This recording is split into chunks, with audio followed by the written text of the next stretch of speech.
Di bali na paulit-ulit ang ating ulam. Ang pinaka-importante ay mayroong benepisyo.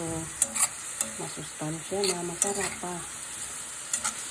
So, maganda ito guys para sa mayroong mga diabetic na tao or may mga karamdaman sa buhay. Kaya hindi yung kumakain ng masustansya everyone. This is it. Ampalaya para sa aming breakfast.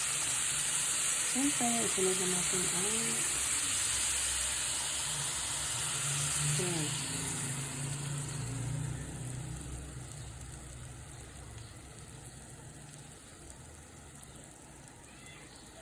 mapait siya pero masarap. Hindi kagaya ng relasyon na masakit na sa karamdaman, pait pa ang iyong naranasan. Kaya huwag mag-alala, ito ang iyong katapat.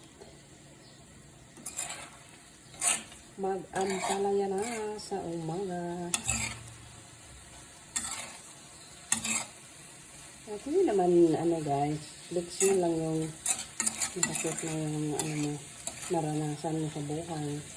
Kaya pag nasawi ka sa pag-ibig, so ilaan mo na lang iyong lahat na oras sa iyong sarili o sa iyong mga anak, sa mga nanay, sa iyong pamilya.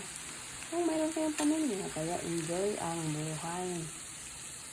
Life is short, kaya bawal mag-mukmuk.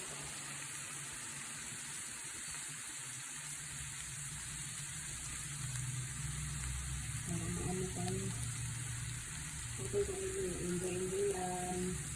God bless everyone. Thank you so much. Don't forget to comment, like, and share. Ito, nakaundan na o pamahaw ang kanan.